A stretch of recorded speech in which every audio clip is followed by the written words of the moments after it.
Magandang umaga po. Narito na po ang magiging lagay ng panahon ngayong araw ng Miyerkules, April 9, 2025.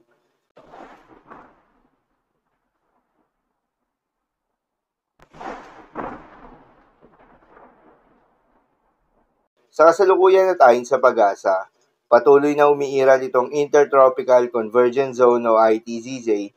Ito yung salubungan ng hangin mula Northern at Southern Hemisphere na asaang magdadala ng maulap na kalangitan na may kalat-kalat ng mga pagulan at thunderstorms sa may Southern Mindanao.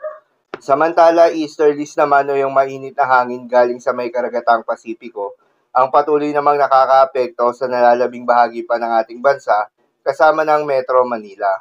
Dahil dito ay asahan yung generally fair weather condition, mainit at maalinsangan na panahon sa umaga hanggang sa tanghali. Ngunit pagsapit ng hapon o gabi ay asahan yung mataas na tsansa ng mga pagulan. Magandang balita naman dahil ayon sa pag-asa ay wala tayong binabantayan na low pressure area o bagyo sa loob o malapit sa Philippine Area of Responsibility na maring makaapekto sa ating bansa.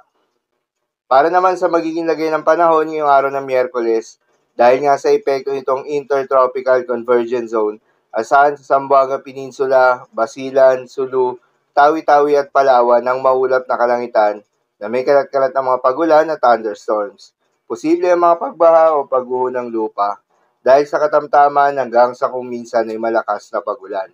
Habang sa Metro Manila at nalalabing bahagi pa ng ating bansa, ay asahan naman yung bahagyang maulap hanggang sa maulap na kalangitan na may kalat-kalat ng mga pagulan o thunderstorms na dulot ng easterlies. Posible rin na mga pagbaha o pagguho ng lupa during severe thunderstorms. Madalas, nabobo ang mga thunderstorms na ito tuwing hapon o gabi na nagtatagal ng 1 hanggang 2 oras. Kaya naman ingat sa mga posibleng banta ng pagbaha at pagguho ng lupa, lalong-lalo na sa mga lugar na inuulan na noong mga nakaraang araw pa. Para naman sa heat index forecast, narito yung mga lugar na makakaranas sa matinding init ngayong araw. Kabilang ang Dagupan City na aabot sa 44 degrees Celsius, habang 43 degrees Celsius naman sa may Butuan City, Cavite City, Virac, Catanduanes.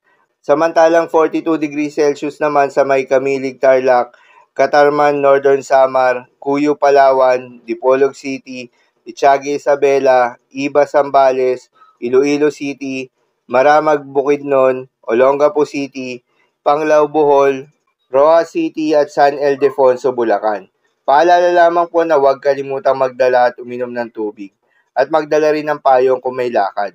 Bawasan muna ang paglabas ng bahay sa panahong mataas ng temperatura upang maiwasan ang heat-related emergencies kagaya ng heat exhaustion, heat cramps at heat stroke. Para naman sa magiging lagay ng mga dagat baybayin, ayon sa pag-asa ay wala tayong nakataas na gale warning sa anumang seaboards ng ating bansa. Kaya naman malayang makakapamalaot yung mga kababayan nating mangingisda at yung may mga maliliit na sasakyan pandagat.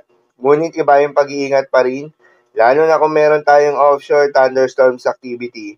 Asahan yung paglakas ng hangin at kaakibat nito ay pagtaas rin ng mga pag-alon. So, lamang mo para sa lagay ng panahon ngayong araw ng Miyerkules. Keep safe, everyone.